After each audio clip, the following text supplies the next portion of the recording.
that a young woman has lost her life and that a family is grieving. Mr. Speaker, let me turn to this weekend's events. I have already said that some of the footage circulating online of Clapham Common is upsetting. So whilst the police are rightly operationally independent, I asked the Metropolitan Police for a report into what had happened. This government backs our police in fighting crime and keeping the public safe. But in the interest of providing greater assurance and ensuring public confidence, I have asked Her Majesty's Inspectorate of Constabulary to conduct a full independent lessons learned review. The Metropolitan Police Commissioner has welcomed this, and I will await the report and, of course, update the House in due course. Mr. Speaker, I would like to take a moment to acknowledge why Sarah's death has upset so many.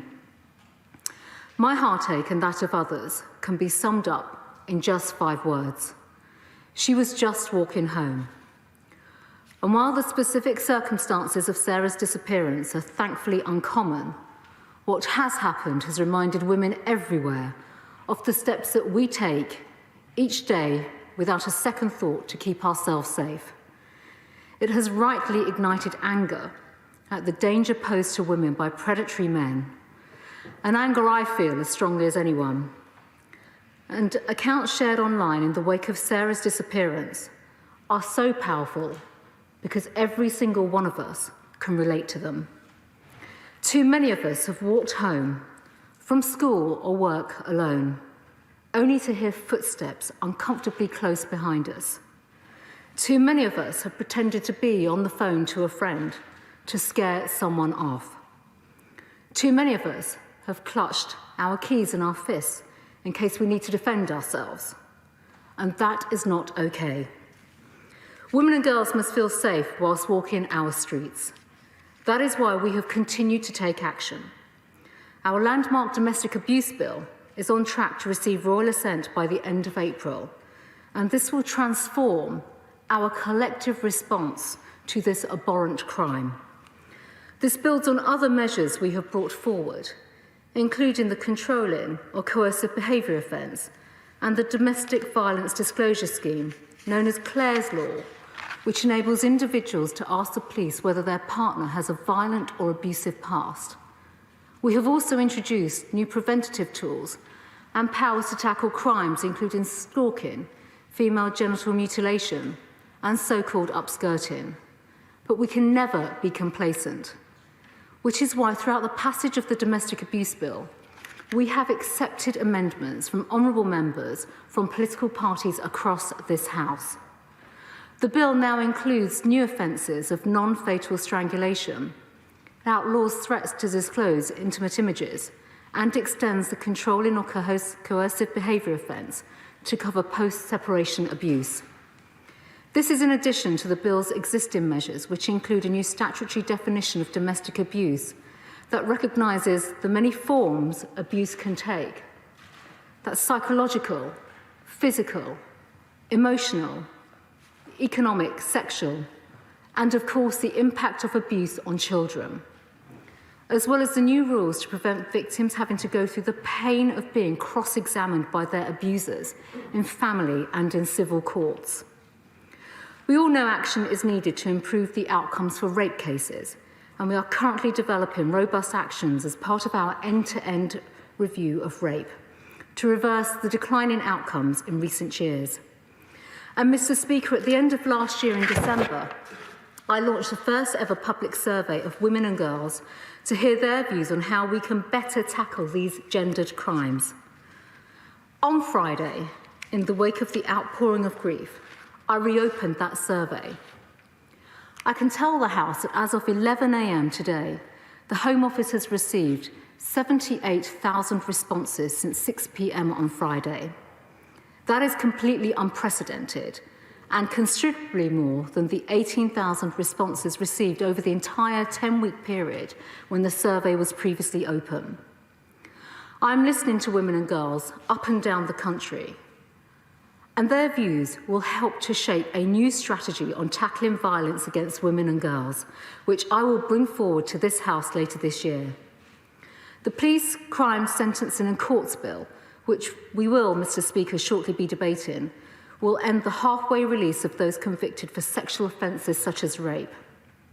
Instead, under our law, vile criminals responsible for these terrible crimes will spend at least 2/3 of their time behind bars. Our new law will extend the scope of the Sexual Offences Act 2003 with regards to the abuse of positions of trust, something which predominantly affects young girls.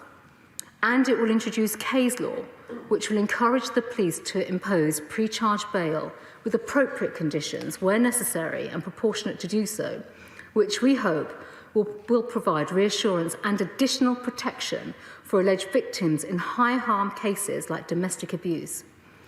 I note the opposition will today be voting against these crucial measures, against measures to support victims of violent crimes, including young women and girls. Finally, Mr. Speaker, the government is providing an extra £40 million to help victims during the pandemic and beyond.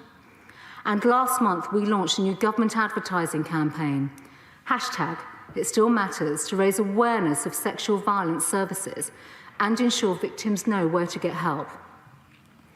Mr. Speaker, I want to end by saying that over the past year, during the coronavirus pandemic, the police have been faced with an unenviable and immediately difficult task. It is one, for most part, that they have approached with skill and professionalism, helping to enforce regulations as determined by Parliament with one crucial objective in mind: to save lives. This House approved those changes by 524 votes to 16 on the 6th of January this year. Sadly, as of Sunday, the 14th of March, more than 125,500 lives have been lost to this horrible virus. It is for that reason that I continue to urge everyone, for as long as these regulations are in place, not to participate in large gatherings or attend protests. The right to protest is the cornerstone of our democracy, but the government's duty remains to prevent more lives being lost during this pandemic. Finally, Mr. Speaker, there will undoubtedly be more discussions of these vitally important issues in the days and weeks to come. But we cannot forget and must not forget that a family is grieving. And I know the thoughts and prayers of this whole House are with Sarah's loved ones at this truly terrible time. We now come to Shadow Home Secretary Nick Thomason. Thank you, Mr. Speaker, and I thank the Home Secretary for coming to the House today to make a statement and for advanced sight of it. We come together at a time of national grief and what must now be a time of change. The news of Sarah Everard's death is heartbreaking for us all, and our thoughts are with her family and friends. And whilst I of course appreciate the legal sensitivity of the case, reports around its circumstances are extremely distressing. The reaction to Sarah Everard's death across the country has been extraordinarily powerful and moving, led by the passionate voices of women and girls who are rightly demanding action and change. And it cannot be right that so many women continue to fear for their safety on a daily basis, whether on the streets or at home. The testimonies that have been shared highlight the unacceptable levels of abuse and misogyny, harassment on the streets, walking home with headphones turned off to listen for threats, keys between fingers, being told to stay home after dark to avoid attackers. But let me be clear.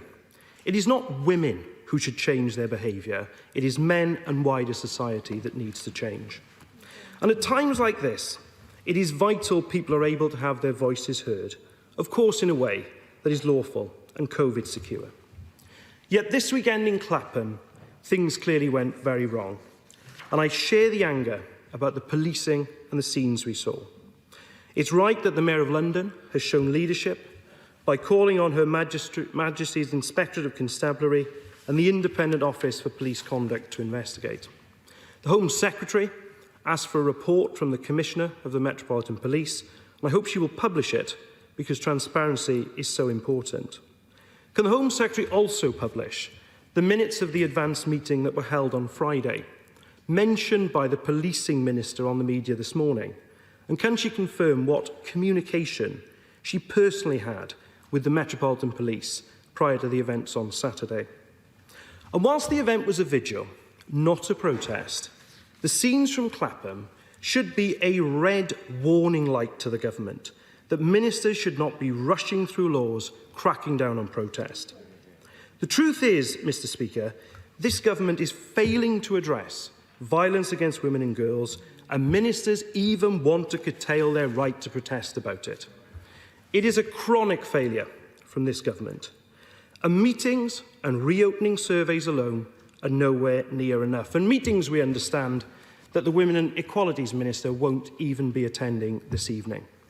Figures from the Office for National Statistics show that recorded rapes doubled between 2014 and 2019, doubled.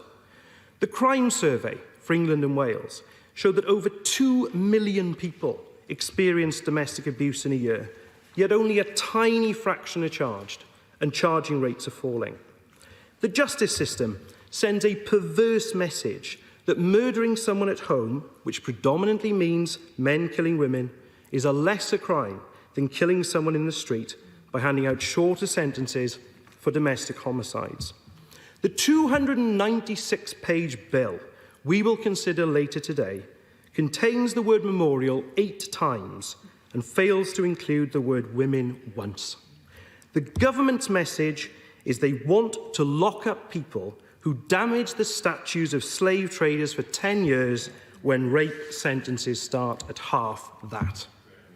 And I say to the government today, unless this changes, unless there's action on homicide, unless there's action on street harassment, unless there's action on stalking, this bill will risk becoming an abuser's charter that just allows violence and injustice in our streets and in our homes to continue unchecked. Ministers have been on the airwaves today, struggling to find aspects of the bill that will make a difference to addressing violence against women and girls. And let me just take one example. Ministers have pointed to whole-life tariffs for rape. Now, I would ask the Home Secretary, when she gets to her feet, to answer how many rape convictions have resulted in life terms. Because the answer is hardly any. Today, the High Court ruled in favour of the status quo on rape. And it is a status quo that is shameful, and the government must change. The figures show that 99% of rapes reported to the police in England and Wales result in no legal proceedings whatsoever. 99%. It's effectively a get-out-of-jail-free card, and it is appalling. It doesn't have to be this way. This could be a time of national unity, when we decide to come together as a country to put forward protections. The government can either change course, take necessary action, or ministers will find themselves on the wrong side of history once again. Secretary. Thank you, Mr. Speaker. I'd like to thank the Honourable Gentleman for his comments, but if I may, Mr. Speaker, at a time when the country is mourning a significant loss, and there are moments of great unity. I'm quite sorry to hear the tone of the Honourable Gentleman, particularly in terms of the government's record when it comes to our commitment of tackling violence against women and girls. And the Right Honourable Gentleman will also be well cited, more than aware, of the significant contributions of all members of this House to the Domestic Abuse Bill, which has been under debate, scrutiny, challenge, amendment for a considerable period of time, in fact. And it is in the House of Lords, the other place right now. But I would like to emphasise, Mr. Speaker, that this government is committed when it comes to violence against women and girls at the highest level. And when you look at, in fact, the work of this government over the last decade, and if I may, Mr. Speaker, I'd like to pay tribute to my right honourable friend, the member for Maidenhead, for all her work in particular, because she was the one that really set the bar high in legislation from all the measures, not just in terms of the DA bill, but FGM, violence against women and girls, everything that has been put forward in terms of money, support for charities. This government is building upon that, and no one can ignore that simple fact. The Right Honourable Gentleman has also made some specific references to the bill that will be debated this afternoon, in particular as well to rape and rape convictions. The bill is a criminal justice bill, as well as a policing bill, and he will also be very mindful of the work that this government is undertaking right now with regard to the end-to-end rape review, to completely reverse the declining outcomes that we have seen in recent years. This government is increasingly and very honest up front about the declining outcomes that we have seen. We are working with all the relevant parties, including the CPS. We want to change the way of direction there, and there is much more work to come, and that will be published in due course, shortly in fact. But to say that the bill itself does nothing for women is completely wrong, primarily when it comes to sentencing, because it'll end the halfway release of those convicted for sexual offences such as rape. Instead, our laws will go after those vile criminals, and they will spend at least 2/3 of their times behind bars. And Mr. Speaker, I think it's worth reflecting that it was in 2003 under a Labour government that made automatic halfway release mandatory for all standard determinant sentences, regardless of whether the offender had been convicted of a violent or sexual offence. And the bill discussion that will be debated later on will reverse that policy. The Honourable Gentleman, the Right Honourable Gentleman, also says that there's no mention of women in the bill specifically. That's another accusation that I will reject, primarily because it's a criminal law and sentencing bill, which applies equally to everybody. And the party opposite will also know that in line with the Serious Organised Crime and Police Act Bill in 2005, the Criminal Justice Act in 2003, neither of those bills, which related to criminal justice and sentencing, mentioned women as well. Now, of course, there are many other measures that we will discuss through the passage later on of this bill.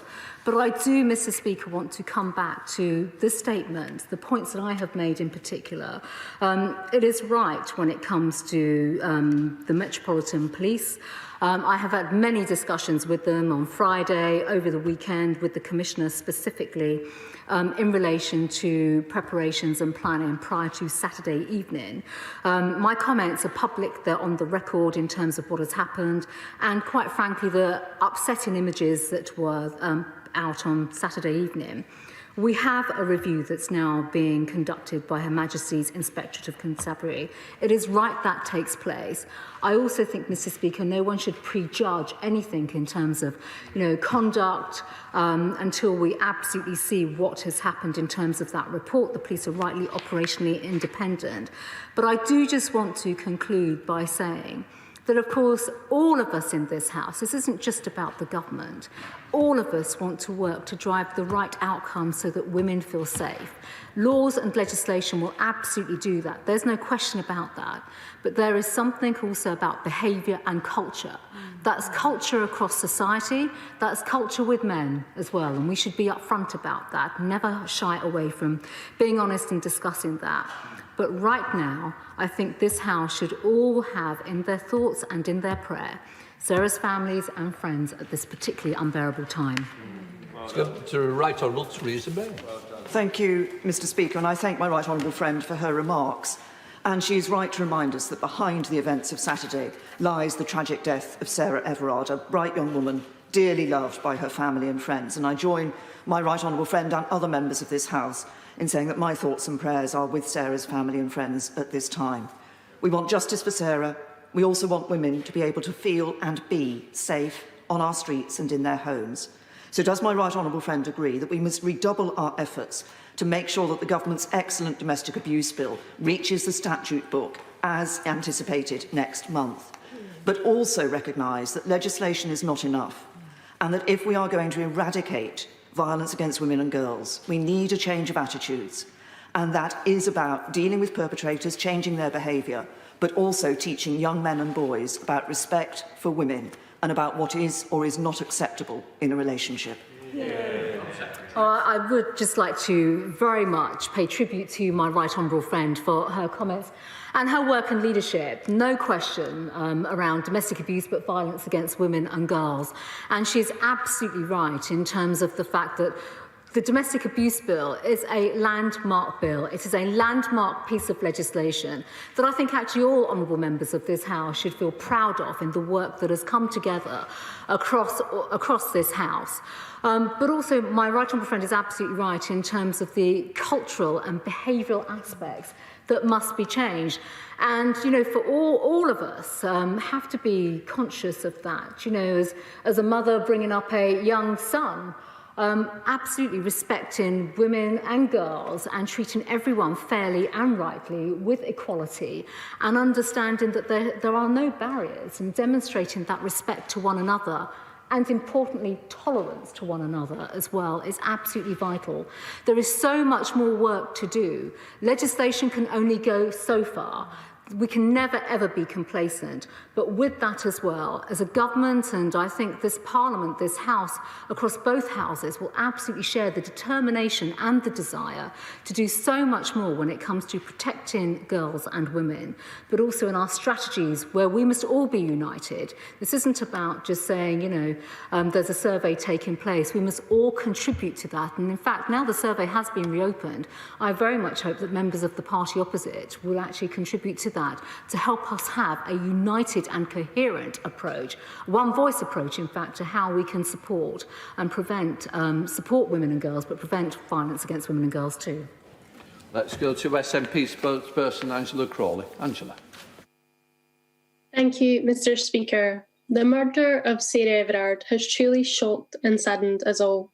Can I join the others in sending our heartfelt condolences to Sarah's family and friends at this time? She was walking home, a sentence that resonates with all women. This tragedy serves as a stark reminder to women who assess every aspect of their daily lives in fear of sexual violence, assault, or abhorrent crimes inflicted at the hands of men. Can I once more take this opportunity to urge the PM to ratify the Istanbul Convention without further delay? Across the UK this weekend, women reclaimed the streets in protest and to pay tribute to the life of Sarah Everard. Police responding have received widespread criticism, and the questions must be answered as to whether the actions were necessary and proportionate to protect and prevent public harm. The public health crisis has made restrictions necessary and the public gatherings unadvisable, so while the police face difficult decisions every day, it's impossible to watch the footage of the events at Clapham Commons without shock and concern that the policing appeared heavy-handed and disproportionate. Therefore, it is right that the Chief Inspector of the Constabulary has been asked to conduct a review. In Scotland, this incident would have been examined by the Independent Advisory Group, experts with a specific remit to ensure the use of powers is consistent with human rights, principles and legislation. Turning to the police sentencing and court bill, the right of protest must remain a fundamental human right. Can I therefore ask the Secretary of State to confirm that the remit of the Chief Inspector's review will focus on human rights as well as policing matters? I thank the Honourable Lady for her remarks and also her sentiment on the tragic death of Sarah Everard. I think there are a number of points that if I may just come back onto. I mean, the Honourable Lady is absolutely right in terms of the role of the Inspectorate, and we will wait for that review, and obviously I will report back. And I think it's worth just reflecting, Mr. Speaker, once again that this has been a difficult and demanding period for the police. The impact of coronavirus restrictions, and we know why they are in place as well. And on the point of protest, Mr. Speaker, I'm very, very conscious that we will have the debate later on this afternoon as well. This government absolutely supports the freedom of expression, and clearly when it comes to the whole issue of the right to protest, that's fundamental to our democratic freedoms. Without wanting to prejudge the debate or prejudge the further discussions on the bill, the legislation will, of course, speak about the police using powers in terms of how they would manage protests. But it's also worth reflecting that this will be updating legislation, the Public Order Act of 1986, which was enacted over 30 years ago. And so this will be very much part of the discussion that we will be having in due course. Let's go to Deanna Davies. Deanna. Thank you, Mr. Speaker, and I join my right honourable friend and voices right across the House in paying my deepest condolences to Sarah Everard's family and loved ones. It's a truly heartbreaking situation that I know has allowed many women to find the strength to share their own experiences. And I was really moved to hear that 78,000 people have now responded to the reopened consultation, and I'm encouraging many others to do the same and share their voice. But does my right honourable friend agree with me that if we really want to get the best outcome and make our streets feel safer for everyone, that we have to listen to all voices, both men and women, people of all political persuasions, to ensure that we're truly working together to deliver the change that we need? Secretary. Well, I thank my honourable friend for her comments and her questions, actually, as well. She's, of course, absolutely right. And, you know, this is a collective effort for everyone to be part of shaping future strategy, shaping future policy and legislation. And we can do that together, which is why, Mr. Speaker, it is quite unprecedented and incredible that 78,000 people have responded to the survey. That is something we are really pleased about, because we do want to encourage people to contribute. And I would also encourage, as you've already heard me say, Mr. Speaker, all members of this House to play their role and actually join that contribution. To the Select Committee of Exeter. Mr. Speaker, can I join with the expressions from across the House of deep sympathy and condolences to Sarah Everard's family. Following her tragic death, women across the country have been moved to talk about the experiences that we all share and that no one should have to endure, of feeling threatened and unsafe on our own streets. 8 months ago, I put forward measures to deal with repeat perpetrators of abuse and stalking, to be able to register them, to be able to prevent the problem where they move from one victim to another, no one keeps track, and they get away with it. At that time, ministers said those measures weren't needed. Has she looked at this again, and will she work with me and Baroness Royal and Paladin to make sure we can bring in these strong measures and take action against repeat perpetrators and keep more women safe? The Right Honourable Lady is absolutely right about the points that she has been raising and the measures at large. There is something about perpetrators and their serial offending that has to be addressed. There is no question about that at all. And of course, this does link predominantly to many of the criminal justice outcomes and the wider debate that this House will be having, not just later on today, but over future weeks as well.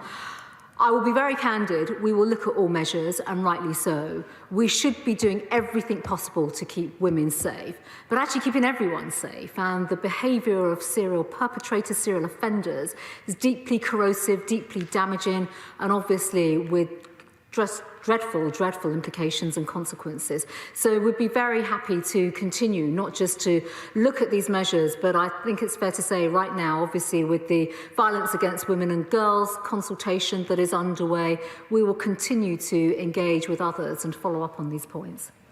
Let's go to Philip Davies. Philip Davies. Thank you, Mr. Speaker. It's clearly unacceptable for any woman to feel unsafe walking the streets. Can I propose some practical measures that the Home Secretary might adopt?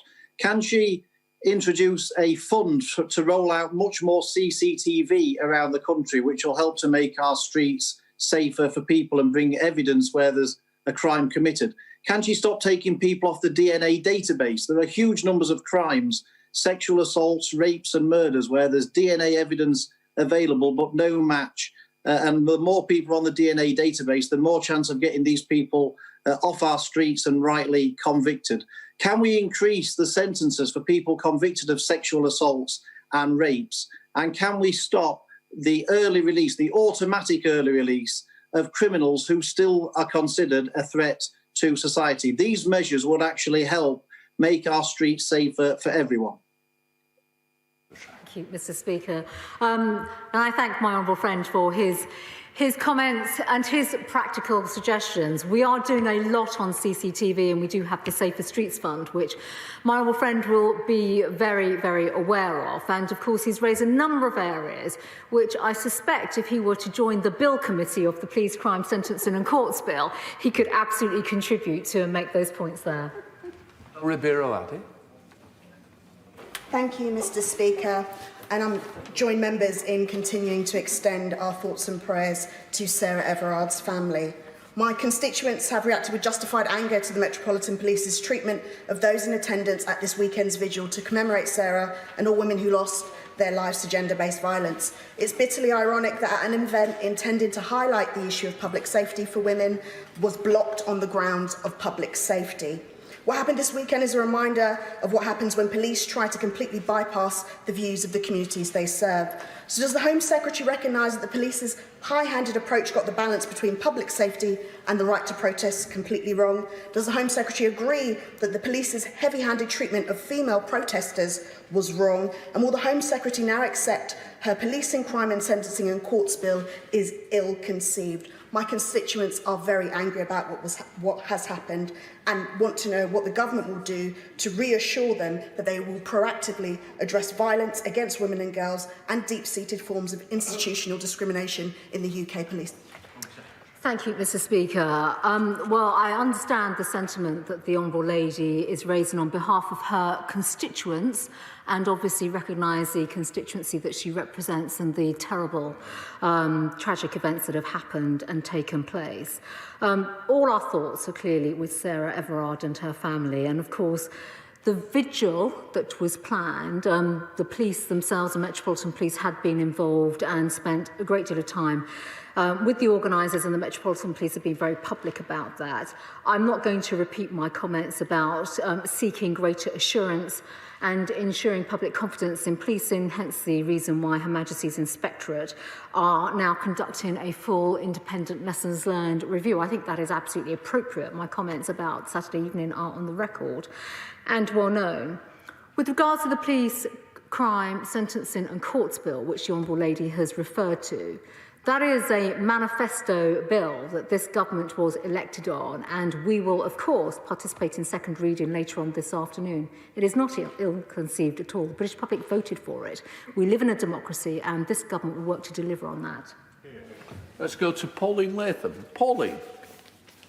Thank you, Mr. Speaker. Can I welcome the announced in-depth review into the criminal justice system when it comes to rape and sexual assault? Does my right honourable friend agree that every part of the criminal justice system has to play its role in bringing perpetrators to justice and better supporting victims? There's a lot of rape happens within marriage, and it's not the best situation when people have been married under the age of 18 to a man who is much older. So could my right honourable friend also look at that to see how we can stop that sort of situation arising?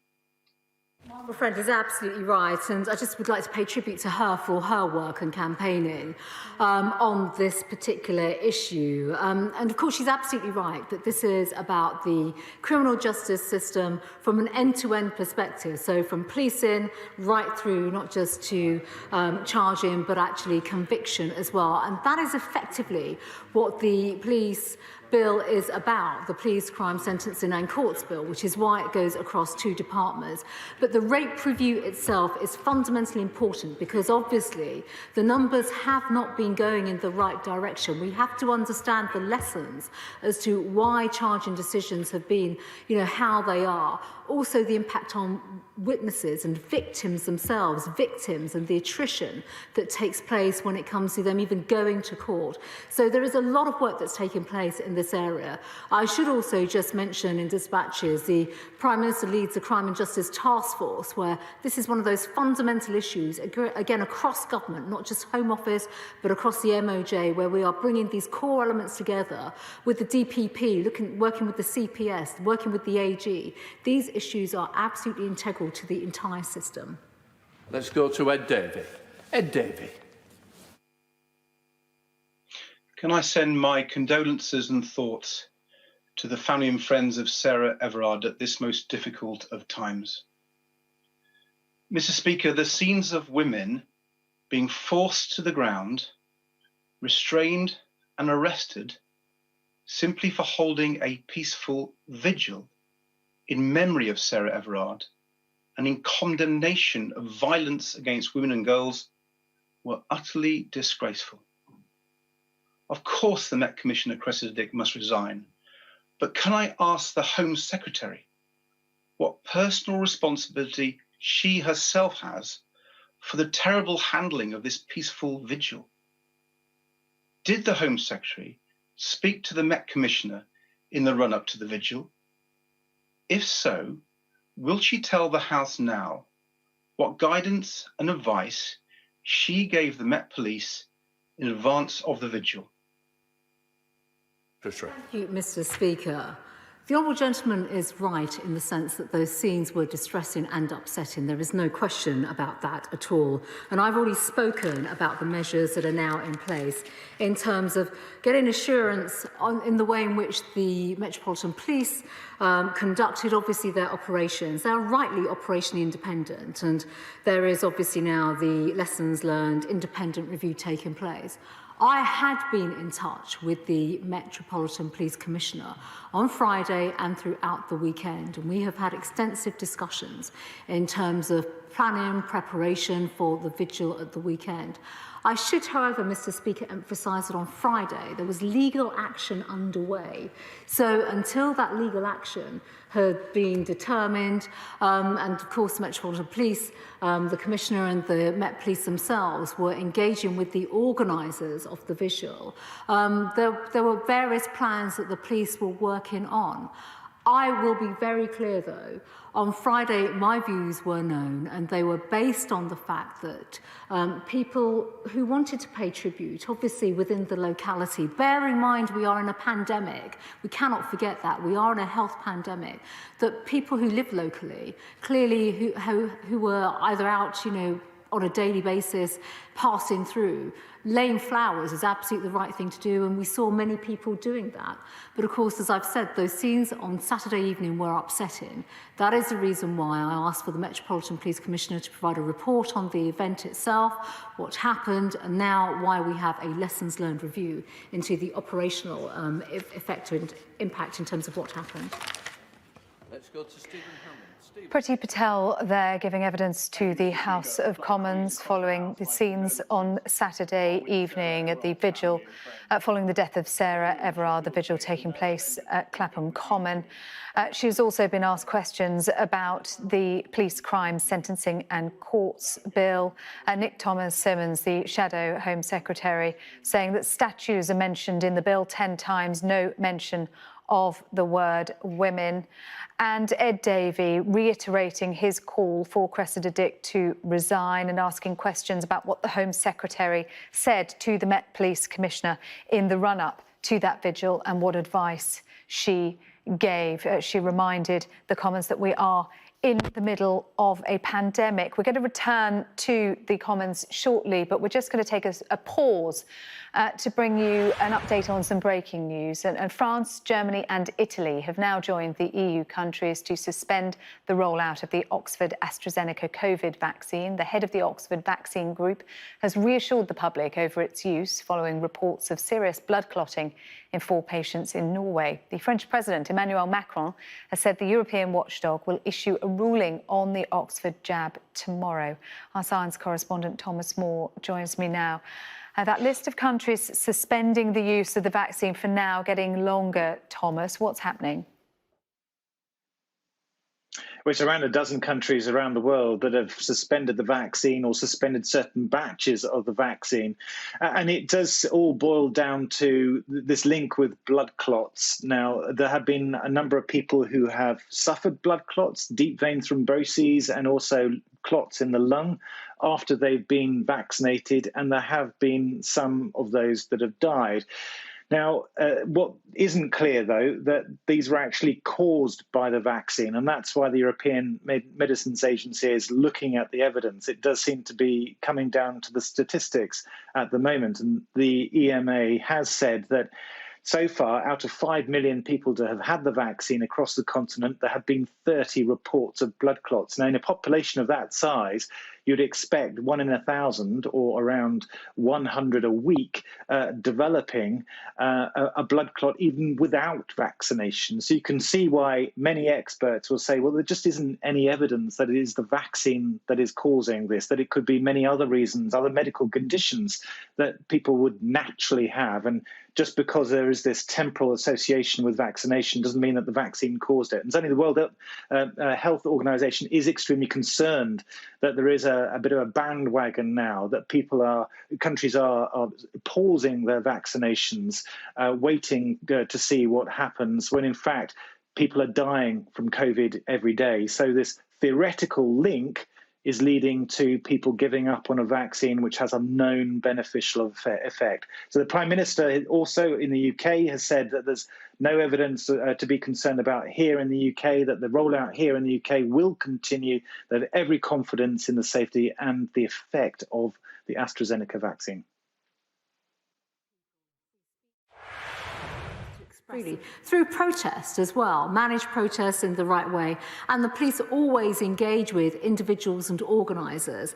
We will debate this during the course of the bill, Mr. Speaker, but I'm afraid I think the Honourable Lady has completely misrepresented the proposals that we are putting forward. Sir Ian Duncan-Smith. Mr. Speaker, the murder of Sarah Everard was a shocking event, and I feel terribly sorry for the family as they've gone through, made even edgier really by the fact that there's now been charges levelled against a police officer. We require police officers to protect everybody, particularly women as well. However, I received a note from a police... Order. Can I just remind the Honourable Gentleman, we shouldn't be talking about the suspect at this stage. My apologies, Mr. Speaker, I wasn't going to refer to you other than just in passing. The reality, though, that my right honourable friend has announced that she is having an inquiry into what happened in those terrible events on Saturday night, and they were shameful, but it ill behoves politicians to get up, pass judgment on what happened without all the evidence. I was contacted by a female police officer today to tell me of what happened to her on that night. She was threatened. She was told that she should have been murdered, not Sarah Everard, and that she was manhandled. I simply say, on all sides, we should be dialing this down, not trying to raise the temperature by calling for resignations, etc. Well, can I just thank my right honourable friend for his remarks, his comment, and the point that he makes. And it's a well-made point, if I may say so. I too, Mr. Speaker, have been written to by many police officers expressing very similar sentiments as well from their own experiences. And I think the point about not prejudging is absolutely right. The police have operational independence. Obviously, as Home Secretary, I have called for a report. I've received a report, but there is now an independent review. And it's right that we have that review, yes, for assurance purposes, but also to strengthen public confidence in policing, and obviously for all members of this House as well, to, in due course, hear the full facts as to what happened. Let's go to Liz Saville-Roberts. Liz. Diolch yn fawr, Lefarydd, and I would like to take this opportunity to extend my personal sympathy to the family and friends of Sarah Everard at this horrific time. In June 2020, I proposed a domestic abuse register for the early identification of abusive men as a means of preventing death and injury. The Minister for Safeguarding rejected this, claiming that current systems for preventing violence against women were adequate. The National Police Chiefs Council also objected on the grounds of costs and their capacity to manage such a register. I sense that the government now recognises that the current system is failing women and that a properly funded, staffed and supported register for serial stalkers and domestic violence perpetrators is urgently needed. How will the Home Secretary make sure that such new proposals and funding properly account for the different legislative landscape in Wales so that women in Wales aren't excluded from future protections, which I hope are on their way? Home Secretary. Well, Mr. Speaker, I think this is an important moment, actually, for this House and for all colleagues when it comes to domestic abuse bill measures, which have been extensively debated in this House. It is vital, of course, and the Right Honourable Lady has clearly spoken about Wales and the authority and the responsibilities there. We are absolutely working across the devolved administrations because we want consistency in the approach. It's right that we all work together to support women, and the domestic abuse bill will do that, absolutely do that. And my honourable friend, the Safeguarding Minister, has worked extensively with all colleagues in the House on the issue that the Honourable Lady has raised. But the fact of the matter is we want this bill to receive royal assent. It should do very soon. We need it to happen to safeguard more and more women and give the protection that they desperately need from their abusers. Chris Loader. Thank you, Mr. Speaker. I went to Clapham Common Bandstand yesterday evening to pay my own respects, and I, like members from across this House, send my greatest sympathies and sadnesses to Sarah's family. Mr. Speaker, I believe that it is highly regrettable that members of the opposition demand that the first female Commissioner of the Metropolitan Police resign in this situation. May I ask my right honourable friend, what is she doing to ensure that the facts are understood properly before premature conclusions are made on people's actions? Thank you. Well, I thank my honourable friend for his question and also for the sentiment that he has shared with the House this afternoon. I agree entirely with his comments. And alongside that, of course, he has asked what am I doing by commissioning the Inspectorate of Constabulary. It is important that we have the full facts, in addition to supplement the lessons learned review. And I come back to the point, Mr. Speaker, I would really strongly recommend that colleagues do not prejudge. The images were upsetting, of course they were upsetting, but alongside that, it is right that we see the full report in due course and we hear the facts as they come out. We now come to Ian Paisley. Thank you, Mr. Speaker. Can I too add my voice and condolences to the family of Ms Everard and her family and friends and all those who have been affected by this most hellish and tragic murders. Turning to the events that we saw in Clapham Common on Saturday evening, Mr. Speaker, members, I think, are entitled to ask the question, however, what on earth were the Metropolitan Police thinking? What on earth happened to police discretion? What on earth happened to proportionality, to flexibility, to empathy, to any sense of self-awareness, given the circumstances that surrounded that hellish murder? Every ingredient of good policing, in my view and in the views of many of my constituents, appeared to be completely absent from the policing activity on Clapham Common. The defining image that will stick in the collective mind of Britain will be Patsy Stevenson being almost sat upon by 3 police officers whilst being detained. I must say, Madam Deputy Speaker, if I saw one of my adult daughters treated that way, I would find it impossible to contain my anger in terms of what happened. Can I ask the Home Secretary, therefore, how quickly will this report be made available? How expeditiously can the Home Secretary act to rectify what is an appalling wrong? Home Secretary. Thank you, Madam Deputy Speaker. The honourable gentleman's comments are very strong, but in response to his question, he knows, the House knows, I've commissioned now the Inspectorate of Constabulary for the report. I have asked for the report to conclude in the next fortnight, which we will then obviously then update the House in terms of findings and recommendations. I think, Madam Deputy Speaker, it's worth just reflecting, though, in terms of what happened on Saturday. For approximately 8 hours, there was peace around the bandstand. People were respectfully, paying their respects, laying flowers, grieving, showing support and empathy in a way in which, every individual would want to, in terms of offering their sympathies and condolences. That is why we need to look at the review to see effectively what happened operationally. And then, of course, if lessons need to be learned, they will be post the report. Sarah Dye. Thank you, Madam Deputy Speaker. May I offer also my condolences to the friends and family of Sarah Everard. Does my right honourable friend agree with me that it's frankly absurd to hear this afternoon that the party opposite is actually opposing the provisions of the Police Crime Sentencing and Courts Bill that wants to increase sentences for rapists? There's a dichotomy there which is a bit absurd, is it not? Secretary. Well, my honourable friend is absolutely right, and to be very frank, Madam Deputy Speaker, I was quite surprised when I did hear that was the position that the party opposite were taking place. This is a criminal justice bill. It will increase sentences for individuals, perpetrators that perpetrate the most horrendous, appalling sexual offences and crimes against women, children, citizens. And of course, it is an important bill, as I've said already, Madam Deputy Speaker. It's key to our manifesto. British public voted for it. This government and our party in government as well are absolutely determined to strengthen our laws and the criminal justice system so that we can put away those individuals that cause harm to individuals and increase sentences. We now go to Diane Abbott.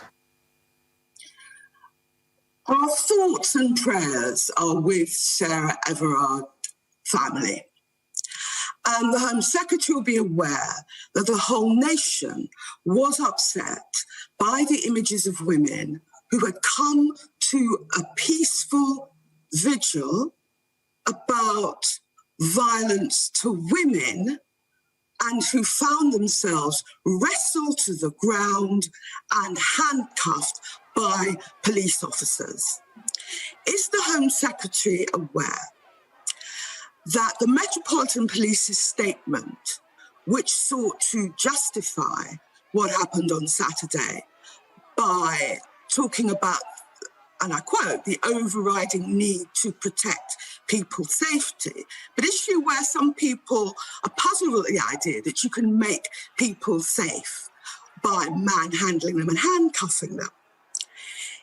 In relation to the policing bill, which the House will be debating later, she herself has made it clear that this bill is expressly designed to crack down on peaceful protests by groups like Extinction Rebellion and Black Lives Matter. She described Black Lives Matter peaceful process as dreadful. Can she understand why many people in this country believe that giving the police even more powers to crack down on peaceful protests can only lead to more scenes like the distressing scenes that the nation witnessed on Saturday at the Vigil on Clapham Common? Home Secretary. Thank you, Madam Deputy Speaker.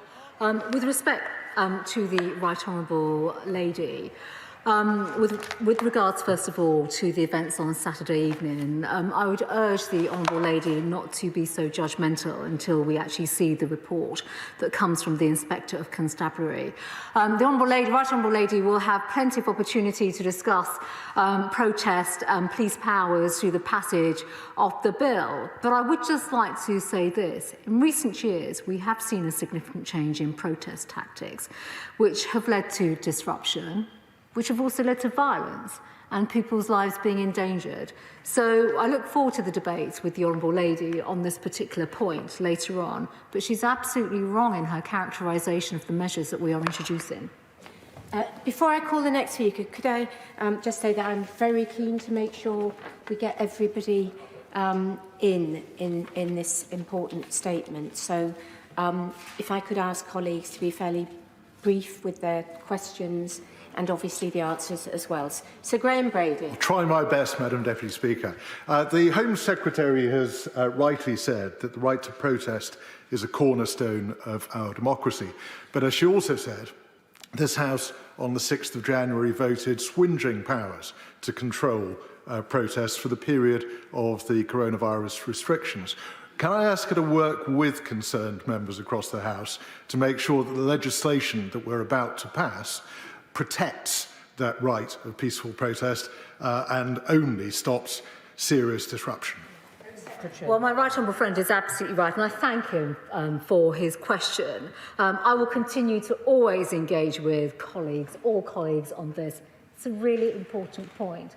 And I know how hard it has been for many colleagues in this House, looking at the regulations, the implications of those regulations, and the restrictions that they have brought in. And of course, this will also be subject to debate in the House going forward. Harriet Harman. Thank you, Madam Deputy Speaker. And I would like to pay my deepest sympathy in respects to the family of Sarah Everard and her many dismayed and grieving friends. I welcome the reopening of the Violence Against Women and Girls statement survey consultation. It's evident that the Home Secretary recognises the genuine and justified strength of feeling about women's safety that lay behind the vigil on Clapham Common. So surely it was just wrong of the Metropolitan Commissioner to refuse to reach agreement with the organisers to find a way so the vigil could go ahead, but to do so safely. Does she agree with the Joint Committee on Human Rights that the law on protest during this COVID pandemic needs clarifying so that protests can go ahead but do so safely? The Joint Committee on Human Rights has drafted regulations which will be published with our report later this week. Will she undertake to consider them seriously with a view to laying them before the House? Secretary. Well, I thank the Right Honourable Lady for her comments. And look, I think everybody across this House, has expressed shock, grief, and obviously concern about the images from Saturday evening. No dispute there whatsoever. I will, of course, look at the report when it is published. I'd be more than happy to have discussions with colleagues about the report as well. We are in a pandemic, and this has been a very, very difficult period. It's been difficult for the police as well. I'm the first to acknowledge that. We've asked the police to do unprecedented things. They have unprecedented powers throughout this pandemic based on the need to protect public health. One would hope now that collectively, with the incredible work of the vaccine rollout and as we ensure that that carries on smoothly, as we move through the Prime Minister's roadmap and the plan of easements, that we can work together to absolutely, yes, live with coronavirus, but do things differently. We now go to Faye Jones. Thank you, Madam Deputy Speaker, and I join colleagues across the House in sending my heartfelt condolences to Sarah Everard's loved ones. I'm shocked at the way in which Saturday night's vigil was policed. The situation demanded sensitivity and compassion, something which was evidently lacking. But I'm also shocked that what started as a peaceful and important vigil turned into a protest with photographs showing ACAB signs, which stands for All Cops Are Bastards. Madam Deputy Speaker, I'm concerned that a young woman's murder could be hijacked by those who would seek to defund the police and destabilise our society, making it even harder for women to come forward and report assaults. Would the Home Secretary confirm that nothing will deter the government from delivering stronger legislation to protect women and girls from harm? Home Secretary. My honourable friend is absolutely right, and I thank her for her points that she has made. Our apologies for the language you may have heard in the last few minutes in those exchanges in the House of Commons. We're going to return now to Priti Patel. And to ensure that they are safeguarded in the right way. But at the same time, she's made a very, very important point that a peaceful vigil on Saturday turned into some pretty ugly scenes. So we'll wait for the report. And there is no question that where there are lessons to be learned, they will be learned. And of course, where individuals were acting inappropriately in the way in which she has said, obviously, that'll be subject to some consideration too. We now go to Rosie Duffield. Thank you, Madam Deputy Speaker. Firstly, I'd like to put on record my thanks to Kent Police for their incredibly difficult work in the ongoing investigation into the tragic death of Sarah Everard. In order to seriously tackle violence against women and girls, it's vital to put women at the heart of legislation. However, in today's policing bill, women are not even mentioned. With that in mind, and with rape convictions being at a shocking all-time low, how will the Home Secretary ensure that women can come forward with confidence that they will be believed and that they will receive justice? Secretary. Thank you, Madam Deputy Speaker. If I may, I'd just also like to give my thanks to Kent Police for all the work that they have been doing in conjunction with the Metropolitan Police in the investigation associated with the Sarah Everard case. This has been a very, very difficult time across policing, there's no doubt about that. Madam Deputy Speaker, I'm not going to come back in details to the points because I have covered many already in my statement, but I speak with conviction in my determination, as does every member of this government, when it comes to safeguarding women and also our strategies and approach to violence against women and girls. And as I've repeatedly said, Madam Deputy Speaker, I would welcome all members to join us in a cross-party effort to do much more to give women and girls the confidence to come forward. Sir Charles Walker. Thank you, Madam Deputy Speaker. Madam Deputy Speaker, this House criminalised the freedom of protest. This House, us. Not Dame Cressida, not the Metropolitan Police. We did. We criminalised the freedom to protest collectively. We are up to our eyeballs in this. Does the Home Secretary, my right honourable friend, agree with me that now is the time to decriminalise freedom of protest? Not tomorrow, not next week, but this afternoon, this evening. Let's get people back on the streets. Let's allow people to get things off their chest again. Protest is a safety valve. Home Secretary. Thank you, Madam Deputy Speaker. I understand entirely the sentiment that my right honourable friend has emphasised and echoed this afternoon. The Prime Minister has laid out a roadmap, and I appreciate that the right honourable gentleman would love me to say right now, let's just do this and change things immediately. There is a roadmap that has been laid out. We are still in a pandemic, and we are following with the guidance that has been put in place. And obviously this will be subject to debate over the next week or so, and I'm more than happy to continue to discuss this with my colleagues. We now go to Vicky Foxcroft. Thank you, Madam Deputy Speaker. Peaceful assembly must be an absolute right in this country, and the actions of the police on Saturday were deeply troubling. And I'd like to highlight the use of kettling in particular. Many disabled people and disabled people's organisations have long raised concerns about the use of this controversial crowd control tactic, which in the past has been used for up to 10 hours with serious potential health implications. What does the Home Secretary have to say to the many disabled people who fear this disproportionate policy? Secretary. Thank you, Madam Deputy Speaker.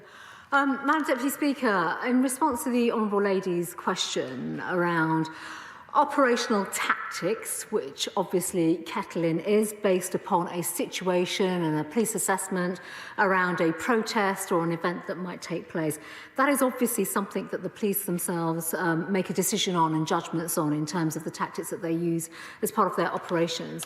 She's also, though, raised an important point about people with disability, disabled people, should they wish to express themselves, join protests and participation. And, of course, their needs can be met through protests and the way in which they express themselves by working with the police. And many of the organisers that talk to the police around the types of people, the groups, and the type of characteristics of the individuals that are coming out to protest as well. So this isn't just about, a one-size-fits-all approach. She will be well aware as to the approach that the police take when it comes to organisations and engaging with organisers over protests. Thank you. We now go to Laura Farris. Speaker, and I'd like to put on record my sympathies to the family and partner of Sarah Everard.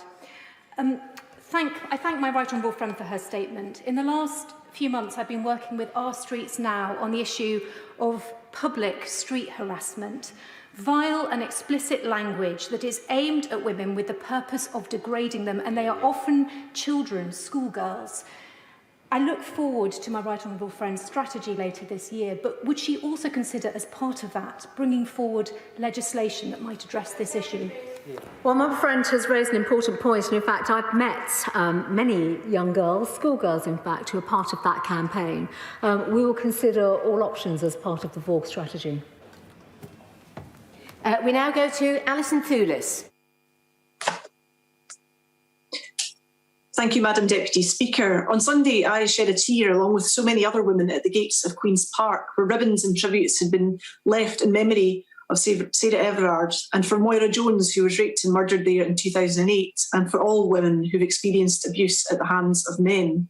So can I ask what the Home Secretary is going to do to change the toxic culture that we have, which diminishes and minimises women's experience, and to challenge this whole spectrum of men's behaviour, so that my daughter and all young women can grow up without living their lives in fear? Home Secretary. Well, the Honourable Lady has an opportunity as well to join us, and she's heard me speak today, Madam Deputy Speaker, as all the colleagues have, about the need to contribute to our VOG strategy. This isn't about the work of one individual. This is about what we do collectively together in terms of cultural norms and changing behaviours. We all have a role to play, and I urge her to join us in that effort. We now go to Heather Wheeler. Thank you very much, Madam Deputy Speaker. Can I thank my right honourable friend for a statement and extend my heartfelt condolences to Sarah Everard's family at this time? Does my right honourable friend agree with me and my South Derbyshire constituents that it is frankly absurd for the party opposite to, in the same breath, call for tougher sentences against rapists, whilst also opposing this bill, which delivers exactly this? Well, my honourable friend has summed it up perfectly, and I completely agree with the sentiment that she's just expressed. We now go to Tonia Antoniazzi. Thank you, Madam Deputy Speaker. Last week on the Armed Forces Bill Committee, we heard about prosecuting crimes, including rape, through the military courts. One statement stood out for me where it was said, our service people are thoroughly good people, but they drink too much. Something goes wrong and they end up in court. Now, what discussions has her department had around this attitude towards victims of male violence? And does this reflect a general attitude to women that we saw on Saturday on Clapham Common? Home Secretary. Well, I think, first of all, no, it does not reflect a general attitude to women, and no one should prejudge or just make assumptions of that nature. In terms of, she's made a very important point, though, in terms of the armed forces work and the work that's taking place across both our departments, in fact, and our Minister for Safeguarding has done extensive work on this particular issue with our colleagues in the Ministry of Defence, and of course that will continue. We now go to Caroline Noakes. Thank you, Madam Deputy Speaker. Can I express my condolences to Sarah Everard's friends and family and thank the Home Secretary for reopening the Vaughan consultation and for requesting the Lessons Learned review into Saturday night's policing.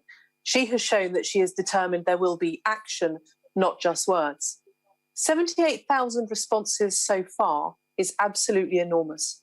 These are women who do not have confidence in the system at present, and we desperately need to instill confidence for them.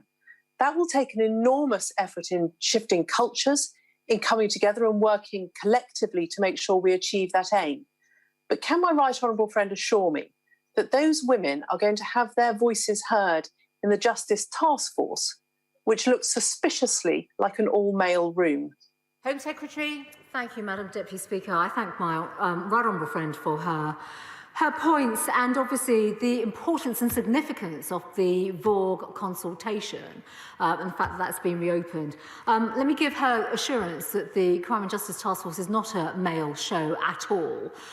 Both myself, I am obviously as part of that, as is the Safeguarding Minister. And there are many other agencies and parties that are involved in that, including the first female Metropolitan Police Commissioner as well. So there are a range of voices.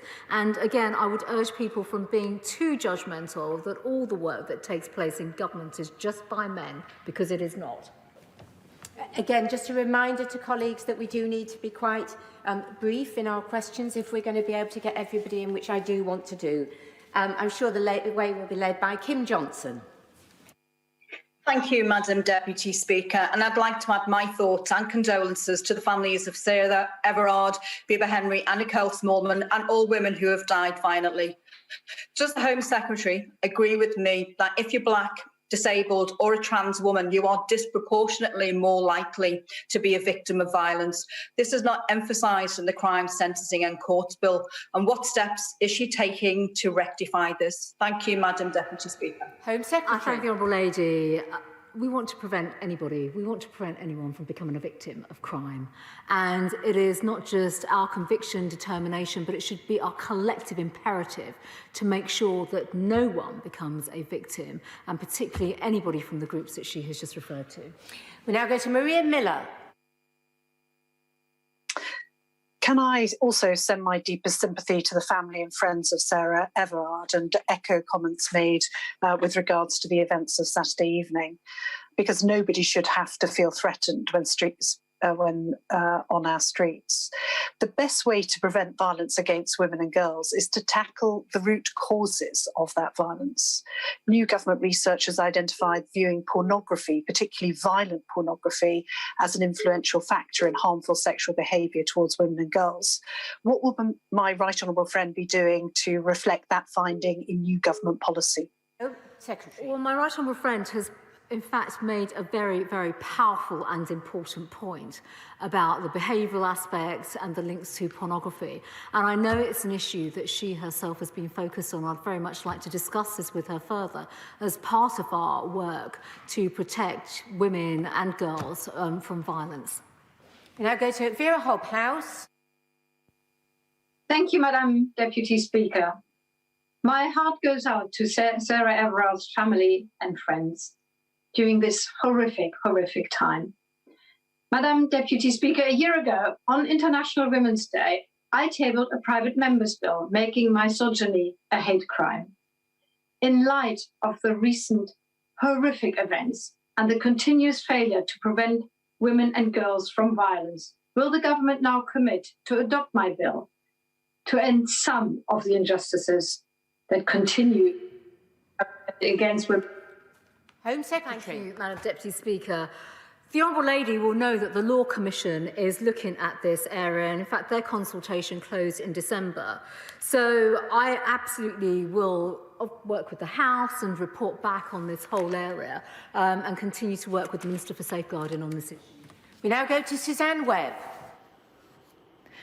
The Home Secretary Priti Patel there, who's given a statement to the House of Commons, announcing an independent review to be carried out into the Met Police's handling of the vigil at Clapham Common on Saturday night following the death of Sarah Everard.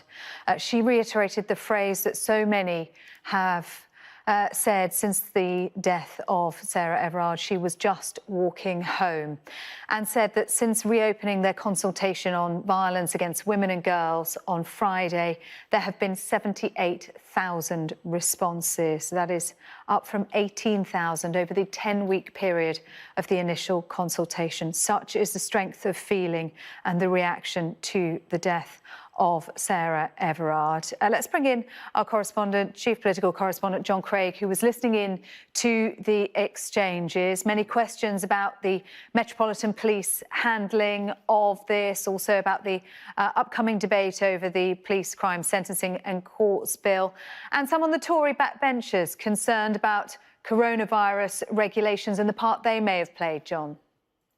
Yes, they were the lockdown sceptics, the sort of people you'd expect to say those things. There was Sir Charles Walker saying that we passed these laws criminalising public protest. There were complaints actually from those MPs. There was Philip Davies making some suggestions about more closed-circuit TV to protect women and so on. Sir Graham Brady. However, on the Labour side in particular, there was strong criticism of the police action from the likes of Diane Abbott and Harriet Harman. It was only Ed Davey, the Liberal Democrat leader, who directly called for the resignation of Cressida Dick, the Met Commissioner. Of course she should resign, he said. He was immediately slapped down by Ian Duncan Smith, former Conservative leader, who said that he'd been contacted by a female officer who had been manhandled, he said, and threatened during the debate. And there was another Conservative MP, Faye Jones from Brecon and Radnor in Wales, who talked about the possibility of the vigil being hijacked by people who, she said, wanted to defund the police. So a lot of controversy, as you say, ahead of that bill later on, which is being debated. OK, John Craig there in Westminster for us. Thank you. Lots more on that coming up in the next hour here on Sky News, with news out with Mark Austin.